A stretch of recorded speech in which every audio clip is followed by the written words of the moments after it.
The internet is MK Ultra improved. In the 1950s and 60s, the CIA ran a covert program called MK Ultra. Its goal was simple: figure out how to control the human mind. They experimented with drugs, hypnosis, sensory deprivation, and psychological torture. The program was eventually exposed, shut down, and condemned as a grotesque violation of human rights. But what if I told you that MK Ultra never really ended? What if it just got better, more efficient, and far more pervasive? What if instead of being administered in secret labs, it's now delivered through a device you carry in your pocket? The internet is the most sophisticated mind control system ever devised. It doesn't need drugs or electroshock therapy. It uses algorithms, behavioral psychology, and an endless stream of curated content to shape how you think, feel, and act. And unlike MK Ultra, you're not a victim. You're a willing participant. The MK Ultra Playbook. To understand how the internet functions as a modern MK Ultra, we need to revisit what the original program was trying to achieve.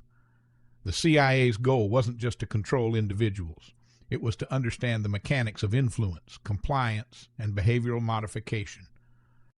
MK Ultra used several techniques. Repetition and conditioning. Subjects were exposed to repeated stimuli to reinforce certain behaviors or beliefs.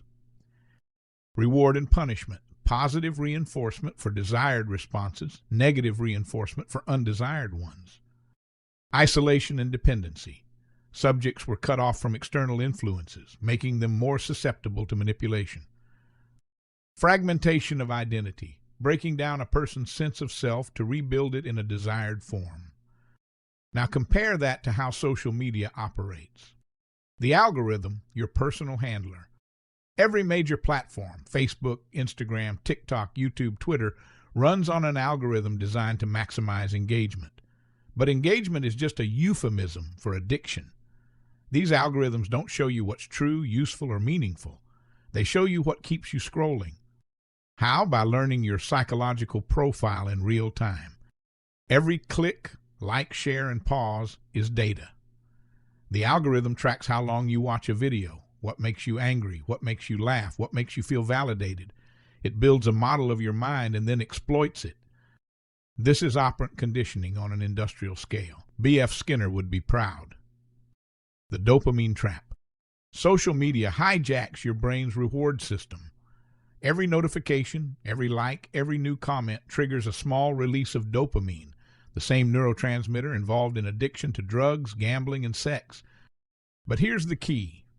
The rewards are variable and unpredictable. Sometimes you get a flood of likes, sometimes you get nothing. This randomness makes the behavior more addictive, not less. It's the same principle behind slot machines. You're not using social media, it's using you. The illusion of choice. MK Ultra subjects had no choice. They were drugged, manipulated, and controlled against their will. But you chose to download the app. You chose to create an account. You chose to keep scrolling. Except, did you really? The entire system is designed to remove your agency while making you feel like you're in control. You think you're choosing what to watch, but the algorithm is choosing what you see. You think you're forming your own opinions, but you're being fed a curated reality designed to provoke specific emotional responses. This is the genius of modern mind control. It doesn't feel like control. It feels like freedom. The fragmentation of reality. One of MK Ultra's goals was to fragment a person's sense of reality, making them more pliable and suggestible. The internet does this at scale. Everyone is now living in their own personalized reality. Your feed is different from mine.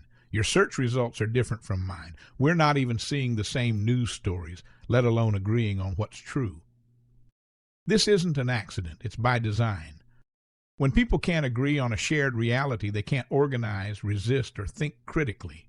They're too busy fighting each other over which version of reality is correct. The endgame. So what's the goal?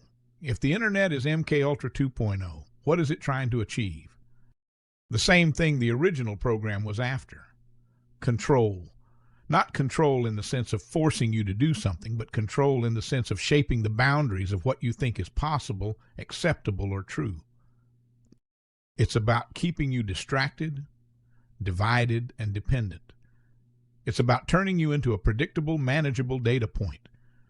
It's about making sure you never look up from your screen long enough to realize what's happening. The internet isn't just a tool, it's a cage. And the worst part, we built it ourselves.